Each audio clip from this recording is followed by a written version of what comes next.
Good day. Today's lecture is going to be talking about how do we actually enter a foreign market, the market that was selected by the screening process that we discussed in our last lecture. Essentially, what we're discussing is how do we get the product to the targeted location. And what we're going to see is that there's a number of ways to do that.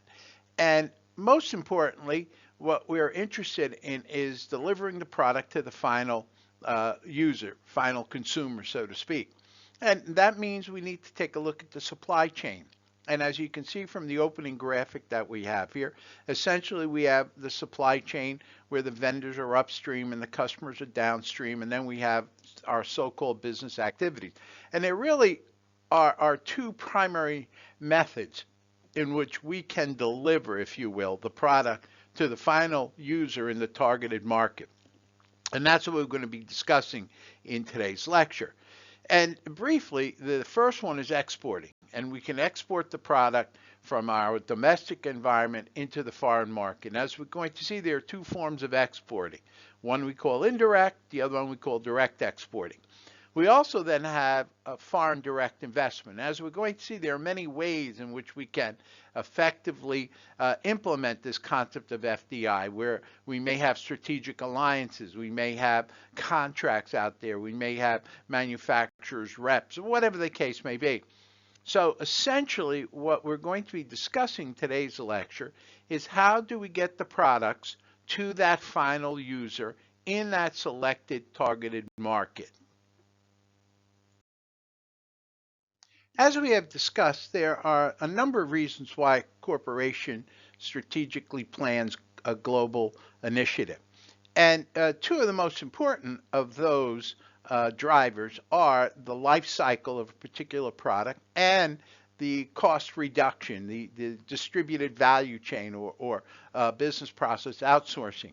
Specifically, what we're talking about in today's lecture is really how do we enable the life cycle driver that we're interested in. That is, how do we increase our profits and sales? How do we extend the decline stage of our particular product? How do we increase, if you will, the population size during the mature phase?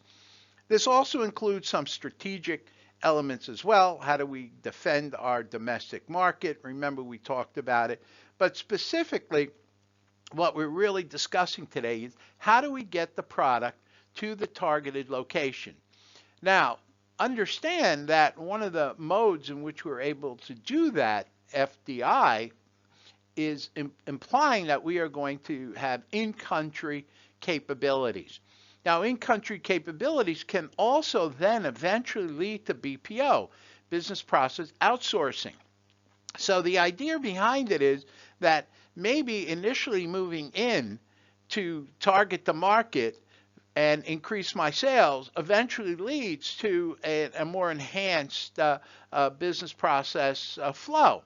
Now, the converse of that can also be true. We can offshore the manufacture of our product so that we can reduce its cost and then bring it back to the continental U.S. or to the United States.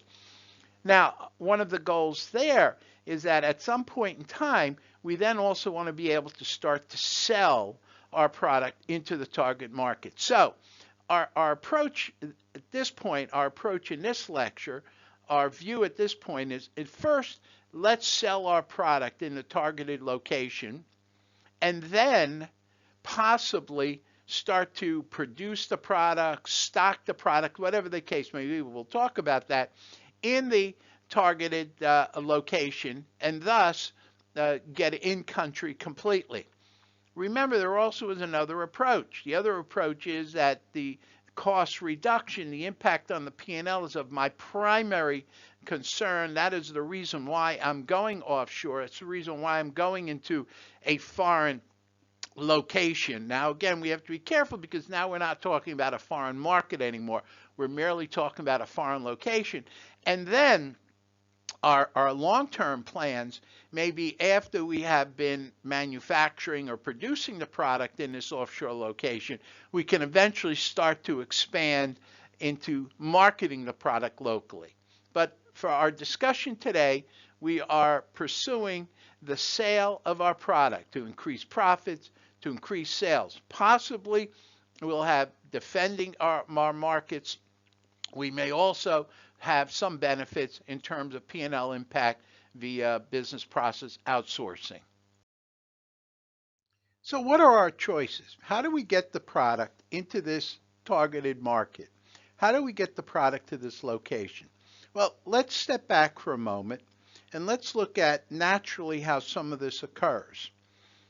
For example, I may be a retailer in Manhattan and we have a lot of tourists who come in and visit New York, and in the process, they may be coming into my location, my retail store, and they may be buying products that I've designed or products that I represent, whatever the case may be.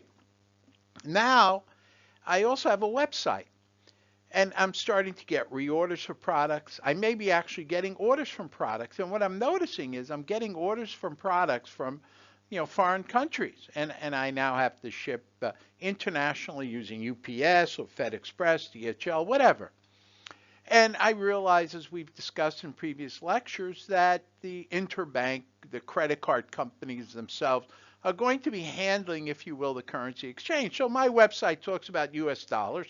The individual is paying with their credit card, and depending upon their country of origin, an exchange will actually take place via the credit card. So what happens is, indirectly, I have become an exporter. Indirectly, I am shipping my product, so to speak, overseas. Now, I am myself am not shipping, I'm not doing anything of the sort. We can think of these tourists individually as shippers. So typically, a company that is not proactive in selecting markets to expand into, looking at the life cycle, can effectively become an international corporation essentially by doing nothing more than being in a location that may have a lot of foreign visitors who are buying the product, taking it back with them, and so on. Now, the key is I may not care about this, I may never know about this, and I just may sell 90% of all my products to tourists, unbeknownst to me. On the other hand, coupled with the website, I may find out, for example, that I have a lot of customers in this targeted country who have visited the United States, who have purchased my product, and now are recommending it as missionaries to other of their neighbors and friends and so on. And now I'm starting to get a demand, an international demand. We call this indirect exporting. And indirect exporting says, I really have no knowledge of what is going on. I've made no conscientious decision to pursue this. I really have no interest, concern, or worry about currency exchange because everything is taking place in my specific location. The next step, the next phase, if you will, is what we call direct exporting. Now, the major difference between direct and indirect is now I'm making a conscientious effort to ship my products overseas. So I am now essentially participating and employing shippers to get my product over there. No longer am I using tourists who take it on the plane with them back to their home country. Now, there are a number of ways in which I can do this. I can have representatives on the other side of the receipt of these products that will sell them. It could be something as simple as I have an active website where international customers go to a specific tab, go ahead, purchase the product, and then pay the international shipping rates, whatever they may be. I could also have, again, some other form of representation in that location. I could have a distributor, a wholesaler. I could actually be shipping into retailers on the other side, the other market. So in this case, the difference is I am making a conscientious effort. Now, this requires me to have some information, some knowledge about what is going on. Are there going to be duties? Are there going to be tariffs on my products once they cross the border? Is there some type of fee that is involved. Uh, how do I get the product to the final distributor, to the consumer, if I'm not shipping, let's say, directly to the consumer?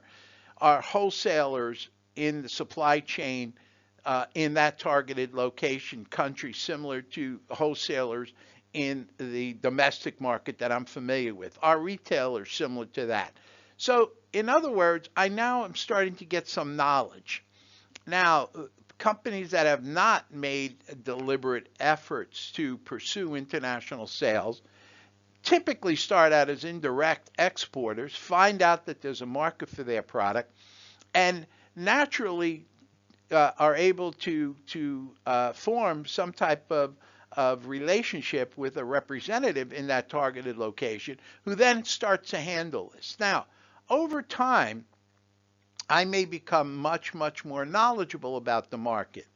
I may become much more knowledgeable about the laws. I may become much more aware, let's say, of the demographics that exist there. And so as a result, I now may want to notch up, if you will, my direct exporting.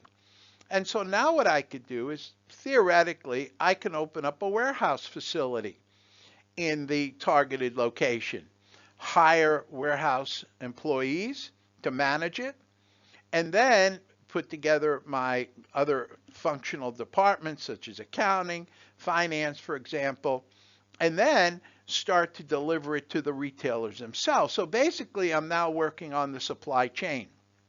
And so in this particular case, I now have to have much more knowledge than if I merely was shipping it to some representative. I have to have some knowledge of the labor laws. I have to have some knowledge of the taxation. I possibly have to have some information about incorporating and so on. I still need to be concerned about tariffs and sales quotas and other elements like that as well. But now what I've done is I've essentially expanded. Now, is this, foreign direct investment? We get into a very, definition type of issue here. But let's continue with the thought. So now I have a wholesale operation there, and I have my own employees working. I've possibly incorporated into the country. And so now I'm being, again, paid by the retailers as I was before, and now it's going to my local bank account. I'm paying taxes on it, and I'm going to eventually repatriate my funds. As I become much, much more knowledgeable, it may turn out that I decide, well, instead of producing here in the United States, as an example, what I now want to do is I want to produce certain components. We've decided that the product can use some refinements. I may want to have the instruction manual written in the targeted location's language. Or I'm starting to realize that I can increase my sales if there were some additional or some modifications to some of the attributes of the particular product. So now I start to expand my wholesale warehouse operation. I now start to put in, let's just call it manufacturing for a lack of a better term. So now I put in some type of manufacturing enhancement. So 80% of the product is still produced in the United States. I then ship it over to this setup environment that now makes the minor local tweaks to the product, repackages it, sends it to my warehouse. So now what I've done is I've now expanded my operation in the targeted location. Again, I'm already familiar, for example, with the elements associated with the labor laws. I'm familiar with the taxation. Now what I've done is I've started to become a bit more knowledgeable about the upstream resources that the vendors and the relationship with the vendors. So if we're dealing in an environment where we have value-added tax, I now am going to start to understand that much, much more closely, simply because I'm now going to be involved in it in the upstream portion of the supply chain. And so basically what we've done is we slowly have started to increase our investment in the targeted location.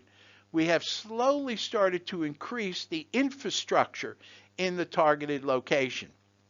Eventually, we get to the point, possibly, where 100% of our product is manufactured in that targeted location and sent to the warehouses, and the warehouse then sends it out to the retailers and so on.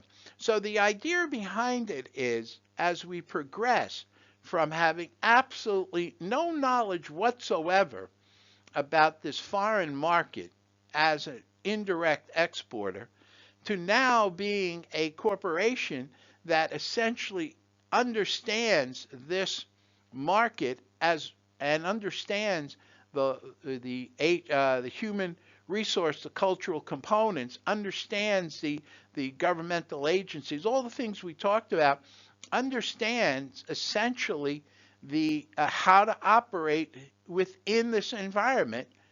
And so the key behind it is, what we see is this really becomes the progression, the method in which we can move from purely shipping our products into a location to essentially having a completely self-running environment in that targeted location as well. Now this comes back to, standardization and many other things. If we realize that our product cannot be sold in this targeted location in its exact format, we're going to have some type of modification to the product. The question is it better to have that modification in our U.S. or domestic, or is it better to perform the modification in the targeted location? And this is what we deal with FDI. So essentially, this is knowledge gathering, and while we are becoming more and more knowledgeable about the local environment, while we're becoming more and more knowledgeable about all of the different aspects associated with doing business in this country, we're also selling the product. And as you can see, we slowly are gathering knowledge about the environment.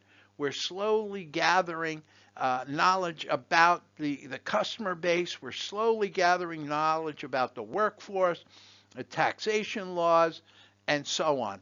And so the idea behind it is, typically we will start out with some form of direct conscientious shipping, some form of direct exporting, and eventually, depending upon the success, we will end up with possibly a subsidiary within that country itself. Now, the key is, if we end up with a subsidiary that is producing the product, it may turn out that the production of our product is much lower cost in this targeted location.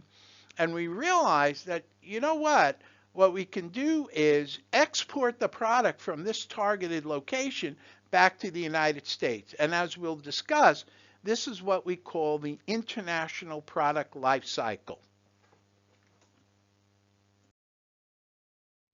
So this natural flow from exporting to FDI is an extremely financially sound approach to expanding into a marketplace. Basically, the volume of trade, as the volume of trade increases, this starts to also enhance the knowledge crafting aspect of our operation. So we start out by essentially shipping products into a wholesaler that we may have developed some type of relationship with. We then expand into our own wholesale operation, where we start to gather some information about the tax laws and about the regulations and the governmental municipality rules and so on.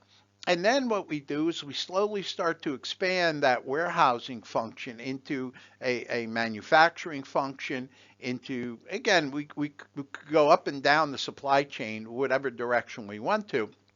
And in doing so, what's happening is we're expanding our organization and we're expanding our infrastructure. And as we're expanding, we also are becoming much more knowledgeable in terms of the local markets, in terms of the local rules and regulations. Because we now have in-country capability, we can also start to refine the product. We can make some adjustments to it. we can change some of the terminology, we can modify it, we can customize, whatever the case may be. And all the while, our volume of sales are increasing. And simultaneously with that increase in sales, we also are developing more and more knowledge about the local environment. And as we're developing more and more knowledge about the local environment, we're becoming more efficient, more effective. So it's a wonderful cycle, an excellent approach to expanding into a marketplace rather than sitting there initially saying, okay, let's build a factory. Let's build a warehouse. Let's build all sorts of retail stores in this targeted location, and let's see if we're able to sell our product. This enables us to incrementally introduce our product into the target market and expand our operation. So the key is it's a natural flow from exporting, direct exporting, to various stages of FDI, various stages of investment in the targeted location. And really what we're talking about is we're talking about investing in the infrastructure of our organization in the targeted location, from initially starting out, let's say, with having sales reps represent our product, and actually hiring those sales reps to represent our product, and then having a warehouse location and hiring warehouse people to go along with the sales reps, and then having a manufacturing facility to go along with the warehouse and the sales reps. And essentially the infrastructure, all the secondary business processes to support those primary activities, it becomes a very sound financial plan for us to pursue it in this fashion, as opposed to making a leap of faith and spending all this money. So yes, we go through the country screening process, but in the back of our minds, we need to always be aware of the fact that our goals are to get the product into the market. And remember, what I've talked about is that typically, to truly understand the culture of a market, truly understand many of the laws, many of the regulations, many of the requirements within the municipalities, many of the labor laws, the unions, for example, we need to be there for a few years. Well, this approach, using direct exporting with a slow buildup of infrastructure, is really the best way to become knowledgeable about all of these different elements and components. When we get to the point we have, if you will, absolute knowledge of the environment, and that's when we have a fully formed subsidiary within that location. Now, by definition that we talked about, we're a multinational corporation. When we first started, we could be a loose term, indirect exporting, we could consider ourselves a multinational corporation. But in reality, this is the approach we are taking. So think about it and take a look as we start to progress. We want this exporting. We have all of our functionality here. We don't have duplication of effort because we don't necessarily have the volume. We may be giving more work to our local workforce, but as the volume theoretically increases, it now may become more cost effective for us not to ship the product across, let's assume, the United States to the EU. It may be best to have the product produced directly in the EU countries that it is being sold into, and thus reduce the shipping costs, thus reduce the cost of goods, but that requires knowledge. So essentially, this becomes the path, if you will, for us to expand our market penetration, to expand our product deployment, if you will, into the targeted market. We still have gone through the selection criteria to make sure that our product is going to be accepted. Now what we're doing is we're starting to plan, if you will, for the increase in the volume of trade, increase in the volume of sales, because our markets are going to be more aware of us. Our markets are going to be more knowledgeable about the value proposition of our products and so on. And we simultaneously are going to become much, much more knowledgeable about the environment that we are operating within. This approach to entering a foreign market and subsequently expanding into that market is really the most cost effective, and also the one that minimizes the risk of failure. And so the key behind it is as we move through export, we then go to indirect export, and we go to direct export. Eventually, we go to direct export with some storage, and eventually, we go to locally producing it. And remember, as we discussed, essentially what it is we're becoming much, much more knowledgeable about the environment. So therefore, as we build our infrastructure, starting, let's say, with a warehouse or just merely with sales representatives and an office, and then moving into a warehouse, and then moving into, some localized production, and then moving into a full production environment, means that our organization is expanding, our infrastructure is expanding, our human resources are expanding, our facilities are expanding, and all the while, what's happening is we're selling more and more of our product into the market. We're becoming more knowledgeable about the various drivers and forces in that marketplace, and thus our success is going to be even better because of the fact that we've taken this, if you will, approach, a step-by-step approach to becoming much, much more knowledgeable. So essentially, the best flow from my perspective is that we start with indirect exporting, and as we talked about the tours, but we also, as we'll discuss shortly, we have all sorts of, we have export representatives that essentially business it is to purchase products here in the United States and then transport them overseas, and that is part of indirect exporting.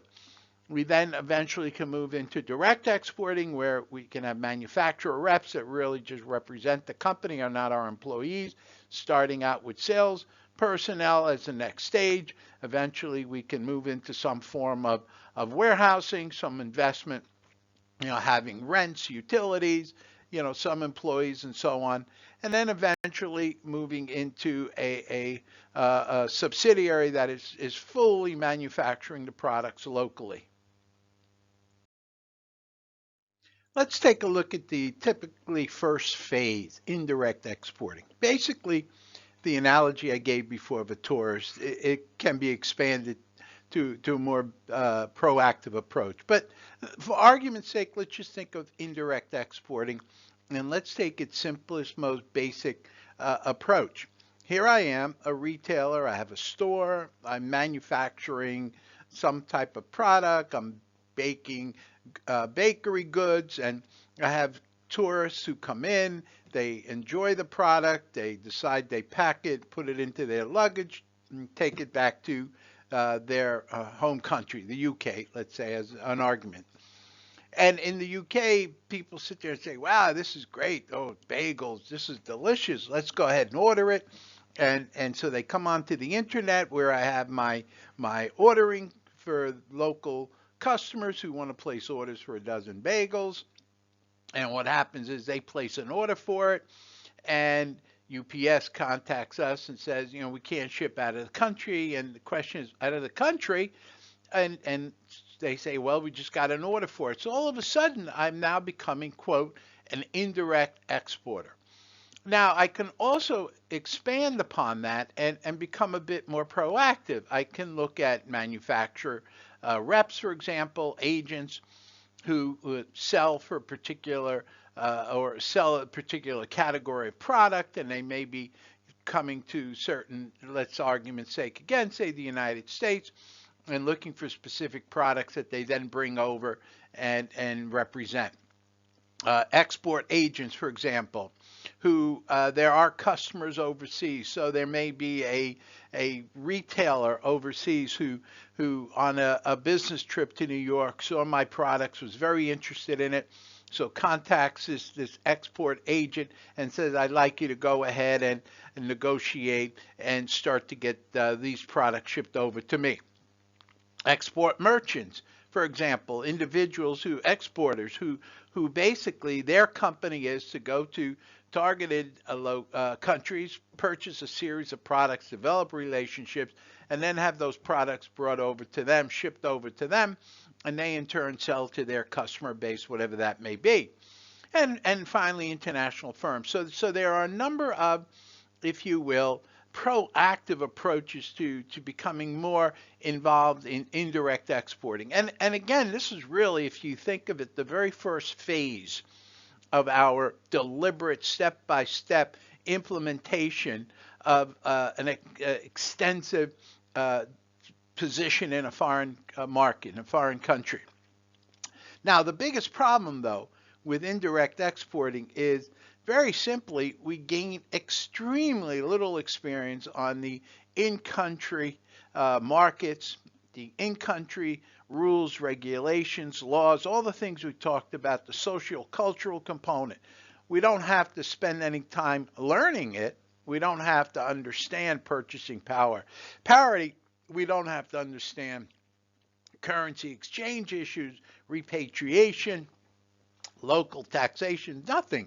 Basically, we're happy and moving along in our domestic marketplace, and we have all these export agents, if you will, coming in, buying our products, these tourists, doing all the heavy lifting work, so to speak, bringing it back to their countries, and then distributing it. Now, the key is, obviously, like anything else on a supply chain, the further up the supply chain we go, the less we have to promote the product in the targeted market. Also, though, the less monies and price we're able to charge. So the key is we're giving discounts, other than to the tourist example. We're giving discounts to these various entities to essentially sell our product. In return for that, we don't have to have any knowledge of the targeted market. We don't have to have any knowledge of the laws and regulations, anything to that effect. So we can get a distributor to distribute our products for us. They've come to us and they're distributing it to their retailers, who in turn are selling it. They're promoting it. The retailers are promoting it. We know nothing other than the fact that we produce it and they come and purchase it. So the key is there's very, very little knowledge that's gained, other than one of the most important aspects, that there is a viable market for our product. So if these wholesalers, these manufacturers' reps, these export agents are continuously buying our product, we then know that there is a market for our product. So that should give us food for thought. The big issue is that if we don't move into the next phase, direct exporting, then in all likelihood, we could lose this business if the exporters decide to change to a different supplier. Again, it depends on what the specific product is, but if there are competitive versions of the product we're selling, then these exporters, as any other supply chain, may look for new sources of supply. So the key is this essentially requires the least amount of knowledge of the targeted foreign market, but it also gives us the least amount of return, so to speak. And there is potential that if it is successful, that we may end up losing this business simply because another supplier is able and willing to supply a similar product, possibly for a lower cost. So effectively, these exporters may buy and sell for their own businesses. They may buy and sell as representatives for a specific customer overseas. They may buy and sell for a specific manufacturer. Whatever the case may be, they're exporters. This is their business base. And we have all sorts of different types, from wholesalers to retailers who export, for example, to manufacturers, reps, and so on. So basically, this is the typical channel of distribution for the indirect exporting function. The next phase in the market penetration process is to move from being an indirect exporter to becoming a direct exporter. What this means is no longer are we dealing with the export agents. We are essentially the exporter. We're shipping the product. We're shipping whatever the merchandise is. We're shipping it overseas. Now, the key here is, on the other end, we still have a supply chain. So on the other end, what is it that we have? Well, initially we may have manufacturers reps, that is, representatives of ours, not necessarily employees of ours. We may have wholesalers that we've developed. So possibly an exporting wholesaler we have now negotiated a different contract with them, and no longer are they handling the shipment, all the duties. We in turn are doing all of that and delivering it directly to them. They're now our customer in the targeted location. So essentially, we're taking responsibility for moving the merchandise. Now, we'll start out again. We'll take the possibly the wholesaler, the exporters that we were dealing with. They obviously have organizations intact in country. So now what we can do is we can say, well, here's what we're going to do. We're going to give you these. Again, we'll negotiate larger volumes, contracts, whatever the case may be. And the fact of the matter is we're going to give them less because we're going to charge them more because we're essentially going to be doing a lot more of the work to get the product there. And then we could also negotiate with manufacturers reps and a number of other possibilities in terms of the supply chain. Eventually, this will grow into, if you will, a sales company, a subsidiary of ours. That becomes the final typical stage of the direct exporting phase. And that's where, at that point in time, we now have salespeople. We will have a warehouse location. And again, we've learned, we've become more expert. Now, do we start out with the warehouse location? No, we more than likely start out with having a sales office where we pay some rent. We have 2 or 3 salespeople, maybe to make our payroll knowledge less a liability. We may be strictly commission, whatever the case may be. We gradually build our infrastructure over time. We're now still producing our products exclusively in the home market, and we're shipping the products over. Over time, we now become more and more expert in terms of the supply chain functionality, of the laws, the regulations, the demographics, all the different elements. Similar to here in the United States, you may start out in one state, become more knowledgeable over time in the others. So very slowly we start to move into this marketplace. We start to build up our infrastructure. We start to become more knowledgeable, and that really is the key. And that's why I look at this as a phased operation, from indirect to direct as being the second stage, a second phase of the process. And during that second stage of the process, we're becoming more and more knowledgeable. We're starting to expand our infrastructure, and we're primarily expanding our infrastructure in all of the support activities. Some of the primary chain, like aftermarket support and so on, may be included in the organization, in the subsidiary that exists over there. And this basically represents the next important set of milestones that the corporation embarks upon. Now, again, remember, all of this started out with a screening process to say, listen, which country are we going to have the greatest possible likelihood of success?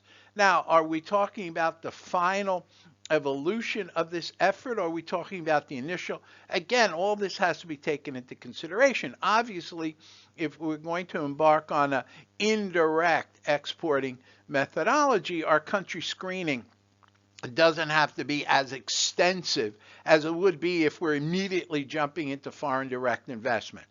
So understand what we're talking about.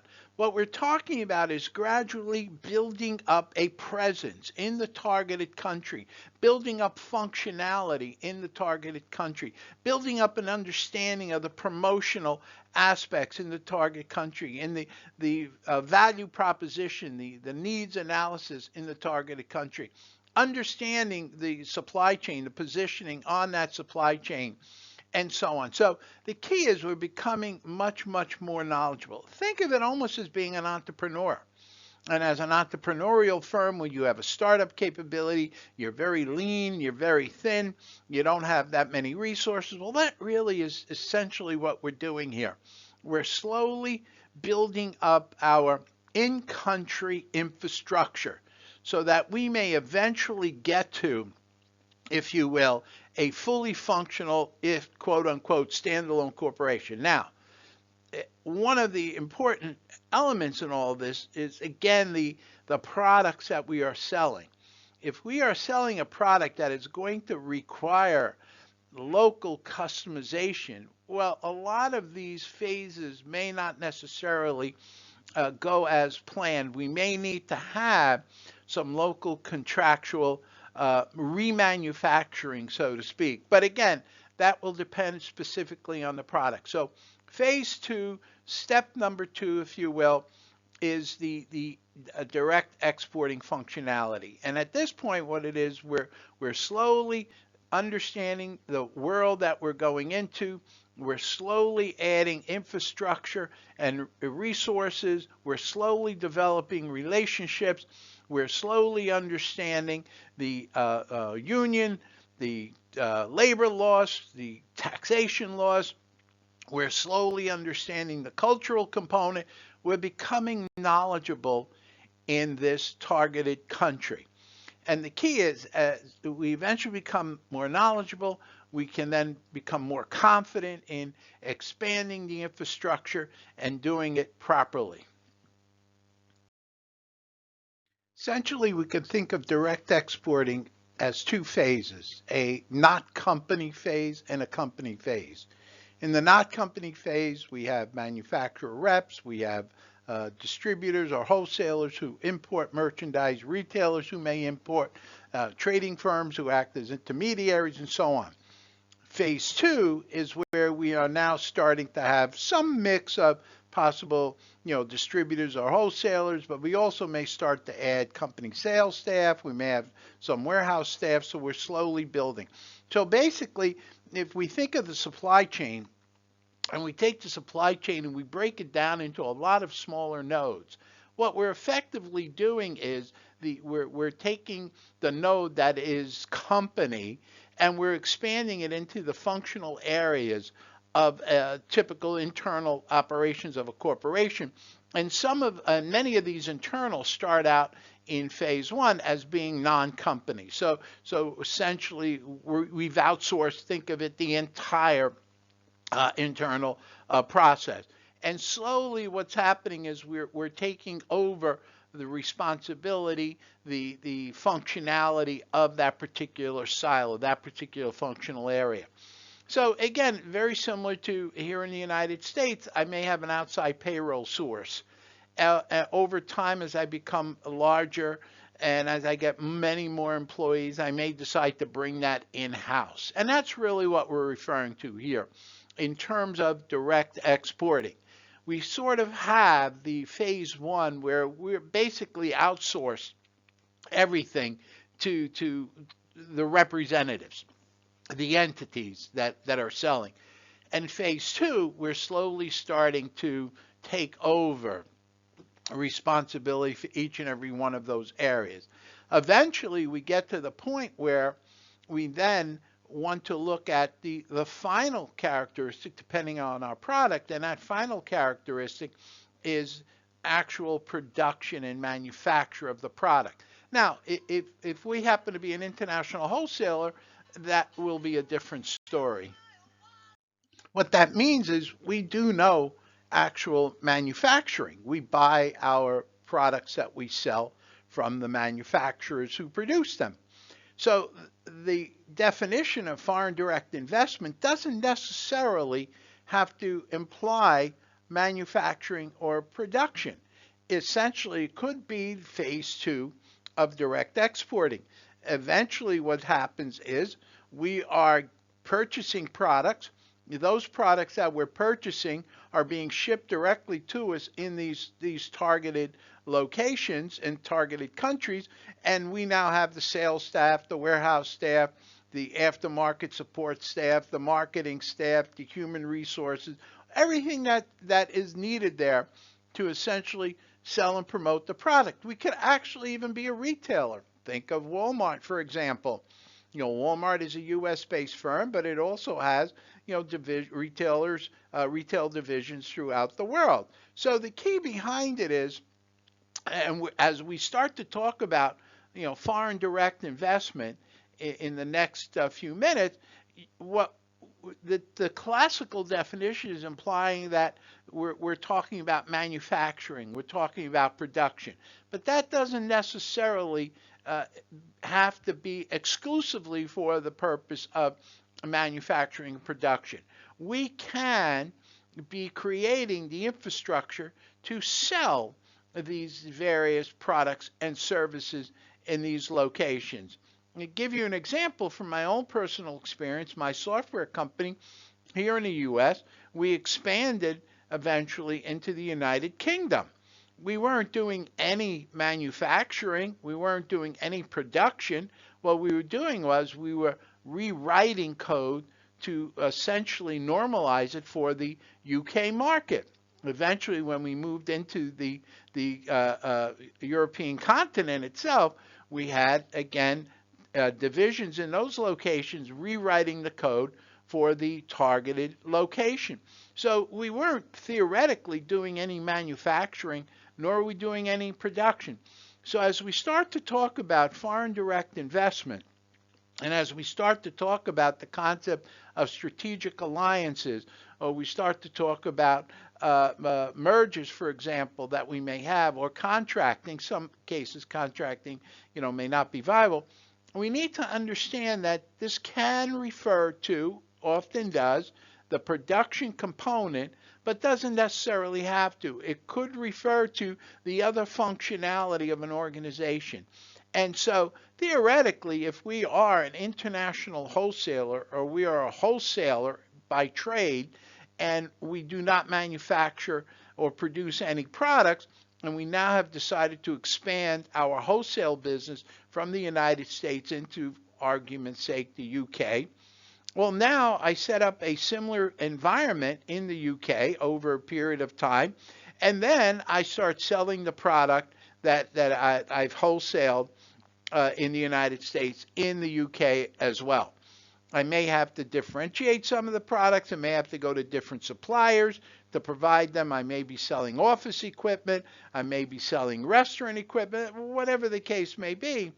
And so the idea is I may be looking at 110, 220 voltage, for example, so I may have to go to different suppliers. But basically, I'm going through a phase of indirect through phase one direct exporting, eventually into phase two direct exporting. So the point that I'm trying to make is that when we talk about foreign direct investment, it doesn't necessarily imply strictly for the purpose of producing products and services. Now, for those companies that are, quote, manufacturers, then most often FDI refers to additionally adding the production capabilities into that targeted location. FDI normally follows indirect exporting and essentially begins to be made by corporations during the direct exporting process. Initially, direct exporting means we're handling the shipment of the merchandise into the targeted location. But what happens over a period of time, we start to invest in the infrastructure. We start to invest in a local organization.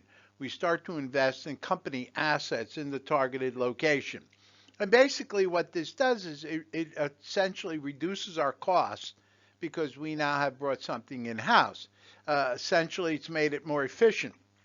And pretty much what it is a phased in, if you will, conversion of what was previously outsourced. So we can think of in direct exporting that essentially we have outsourced every corporate function, every corporate activity to third parties.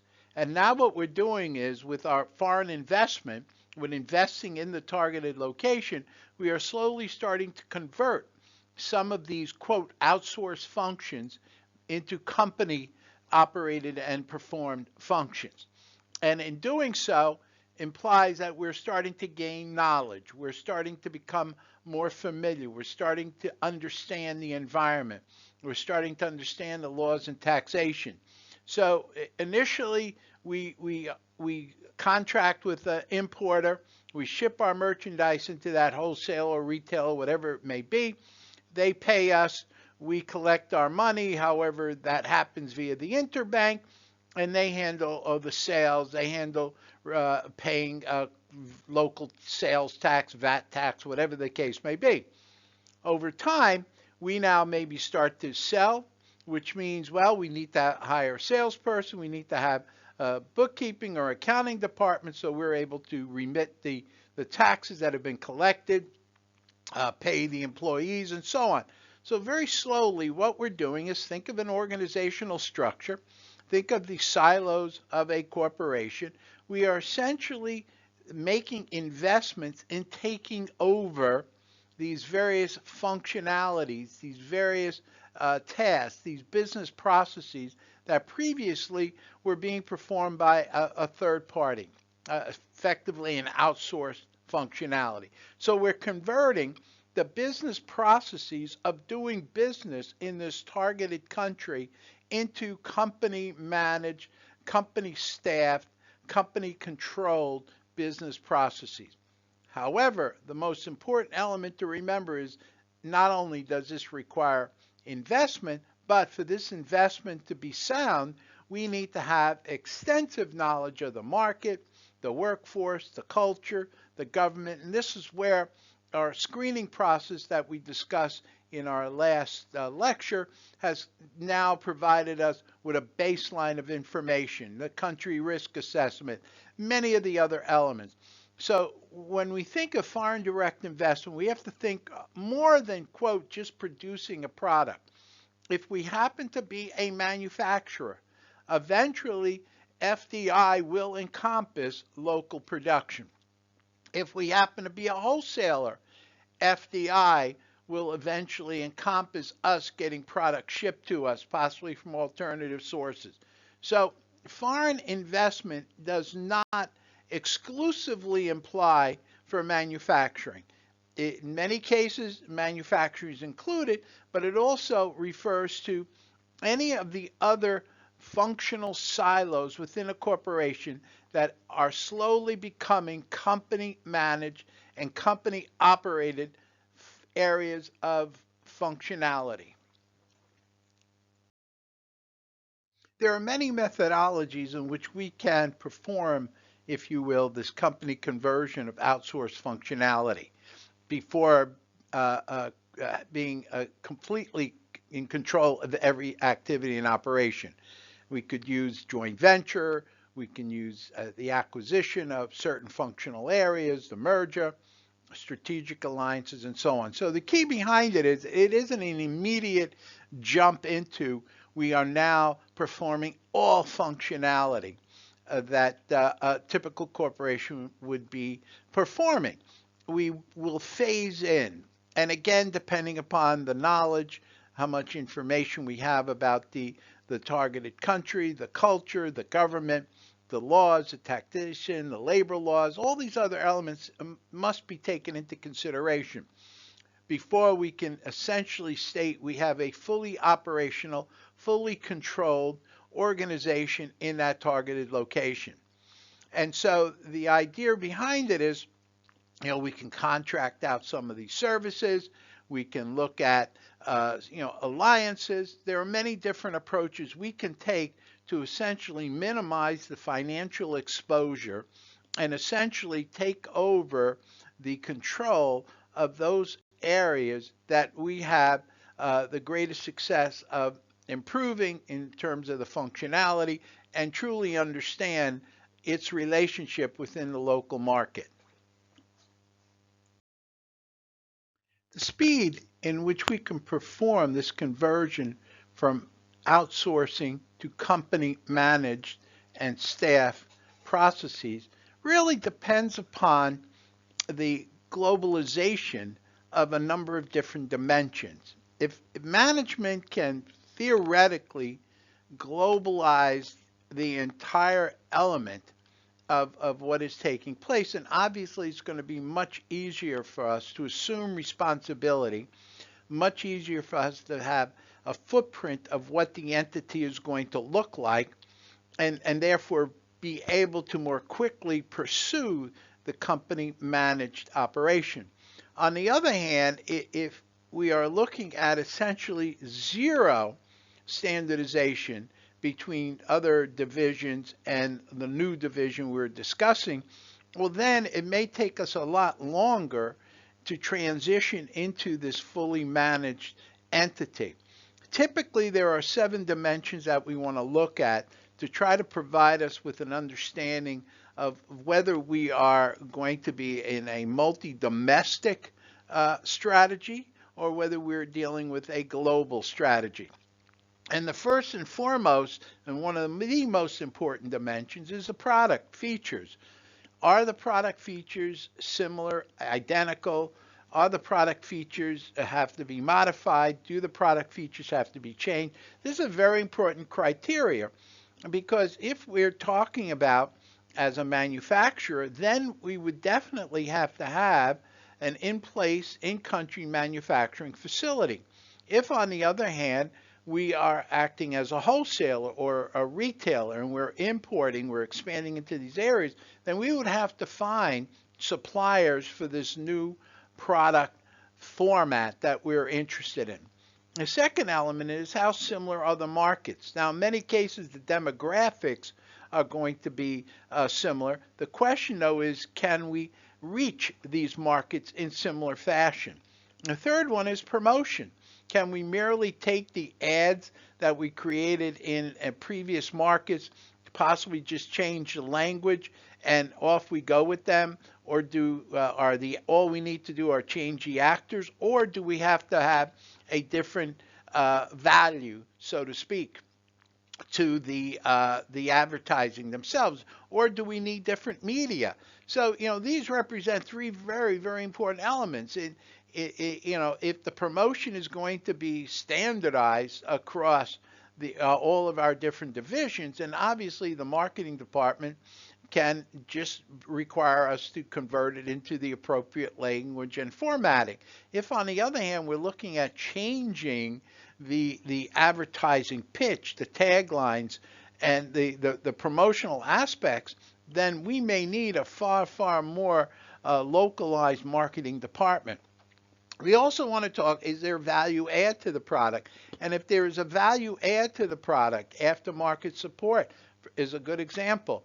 Where is that aftermarket support? Do we have to have local language speakers, or are there other elements that we need to take into consideration? How about our competitive strategy, our business model? Is our business model the same as in previous and other divisions, or are we looking at a different strategic posture in this area? Can we use non-home country personnel? Can we use local finance people? Can we use local HR people? In many cases, we are going to employ local HR people. Typically, we're going to bring home personnel from the finance department in. What kind of ownership is going to be crafted for this corporation? How are we going to handle the structure? Is it going to have stakeholders, stockholders? So the key is we need to look at these 7 dimensions. There are obviously quite a few other ones, but these represent the most important, especially the product, the markets, and the promotion. We also have to consider obviously the mechanical elements of the human resources, human capital of the corporation. So the key is how quickly we're going to be able to take over the responsibility of these functions depends upon, how similar the local operations are going to be to the previous ones that we've had. And if we have zero standardization across these dimensions, then what we're dealing with is something we call a multi-domestic strategy, which means that we're going to have to do a lot more knowledge crafting. We're going to have to become a lot more knowledgeable about the environment we're dealing with, before we're going to be able to take over the functionality. On the other hand, if we're looking at complete standardization along all 7 of these dimensions, well, obviously we have a global strategy, and it's like opening up a new supermarket. Here's the layout of our supermarket in the other 49 states. Just build a new layout in the same fashion. The problem, though, is that we really don't have, true zero standardization nor complete 100% standardization. We're somewhere in between. And so the idea is the more we do this, the more countries we move into, the more we're going to become knowledgeable of how to become more effective, more efficient in performing this conversion. But typically, as we've discussed, we start out with indirect exporting. We move into direct exporting. Under direct exporting, we start to phase in, different functional areas of the corporation, and eventually that may also include production. And in that production operation, we're now producing the products locally. So the idea behind it is foreign direct investment essentially represents the phased-in approach that we employ once we start direct exporting, where we essentially are starting to implant, if you will, in the targeted location, in the targeted country, functional responsibility being controlled by the company, by company's management, and essentially over a period of time, we start to accept more and more responsibility of the traditional classical silos of a corporation in the targeted location. Depending upon the type of company we are, manufacturer, wholesaler, retailer, we're going to have a different set of issues related to foreign direct investment. If we're a retailer, we must ensure that we understand the customer attitudes, what is important to the customer, the value proposition, how to possibly lay out our facilities, and so on. And the idea is, take a retailer many of you may be familiar with, H&M. They appear to be standardized throughout the world. And they have similar pricing, in fact, in terms of euros and dollars. So the key is they have determined the target market that they are pursuing. They have identified the areas in which that target market exists, and now they've built the retail facilities to satisfy that need. Now, it may not be that easy depending upon the product that we're selling. On the other hand, if we're wholesalers, we may have a set of contracts and relationships with manufacturers, but we now may be dealing with a group of retailers who require, for example, some modification to the existing product or some change. That means we need to develop a whole new set of suppliers. And the same thing holds true with manufacturers. Manufacturers, we need to understand, do we have the resources available? Do we have the labor? Is the technology, the transportation system? An example of that is Greece. 85% of the country is mountainous, which means that transporting large products, let's say automobiles or appliances, is a very, very costly endeavor, simply because most of the locales are either in mountainous areas or in urban areas where it's very costly to maintain a manufacturing facility. So again, foreign investment, the corporations takeover of the outsourced functions, the assumption of responsibility for these areas of functionality within a corporation are going to vary. Everybody has marketing, everybody has sales, operations, AR, finance, accounting, IT, and so on. The key is, though, there are certain drivers in the targeted market that are more important depending upon who we are and how close we are to the final purchase of the product. So a manufacturer has much, much less to consider in terms of the cultural aspect. They do have to consider that for their workforce and for their technology, but in terms of crafting advertising, promotion, for example, well, they don't have to be as concerned, aware, and knowledgeable about it as retailers do. So it is important to understand that in generally talking about, product introduction, going through indirect exporting, direct exporting, various phases within direct exporting, more extensive foreign direct investment until we have a completely self running organization within the targeted market, can vary depending upon the type of company we are, manufacturer, wholesaler, or retailer. Here are some of the issues related to manufacturing organizations. Most importantly is the labor force, the technology, the transportation, whether raw materials are readily available, and a number of other elements. But essentially that represents the manufacturing component. Now don't forget, manufacturers have to sell to wholesalers or retailers or even to consumers. So again, depending upon how far downstream we go on the supply chain, our knowledge of the local environment becomes more and more important as we move further down the supply chain. As a wholesaler, we have to be aware of the breadth and scope of the supply chain, so to speak. Where are products going to be coming from? Are products going to be coming from our home market? Are we going to be importing products from other marketplaces? Are we going to be employing products that exist in the targeted market? Essentially, what is the degree of outside product source that is going to be required?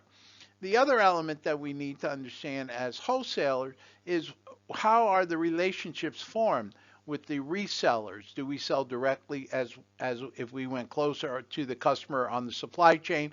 We would obviously have to become more aware, but what is the relationship between wholesalers and retailers?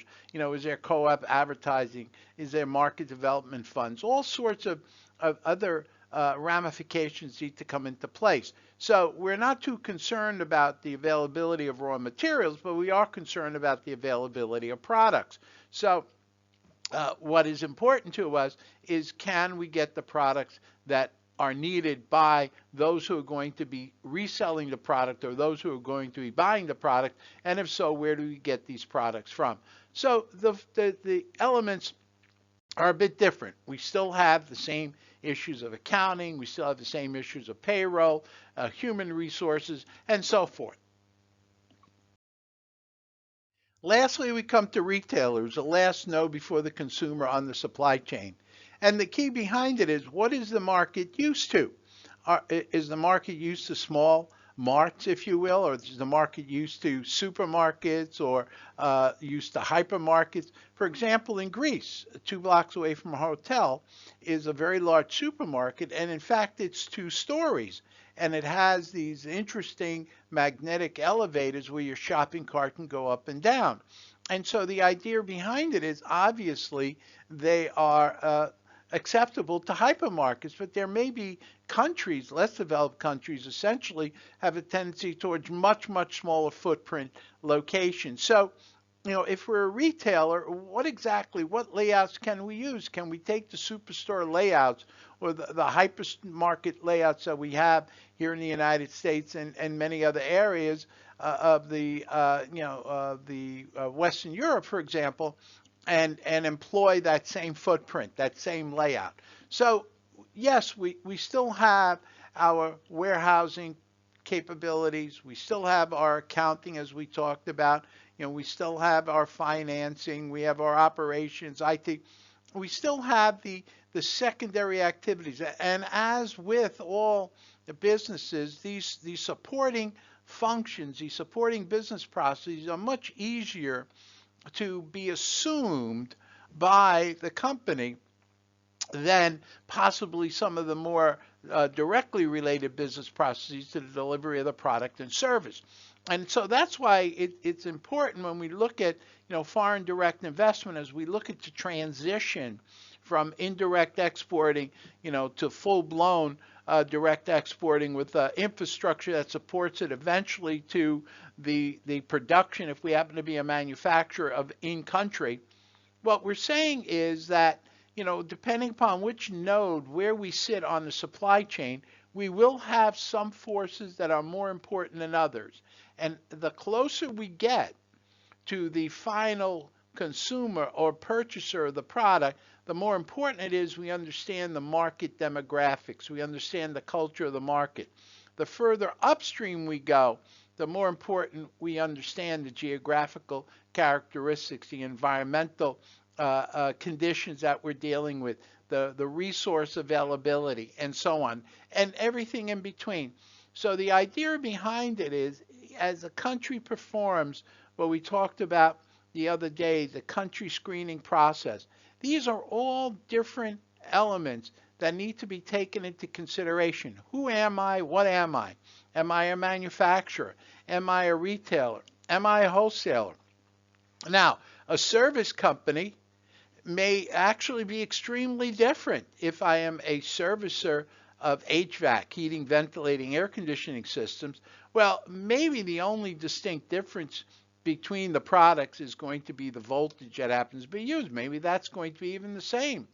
On the other hand, if I happen to be an accounting firm, well, it could very likely be, obviously, that there are going to be different taxation laws, as we've talked about, different audit requirements, different compilation requirements. So that means I need to be much more expert. So, yes, we're going to eventually transition fully operationally into a targeted market, but we don't do it in one step. We do it in many incremental steps to get us to where we need to be going. And the key is those steps, those drivers, some are more important than others depending upon who we are: manufacturers, retailers, wholesalers.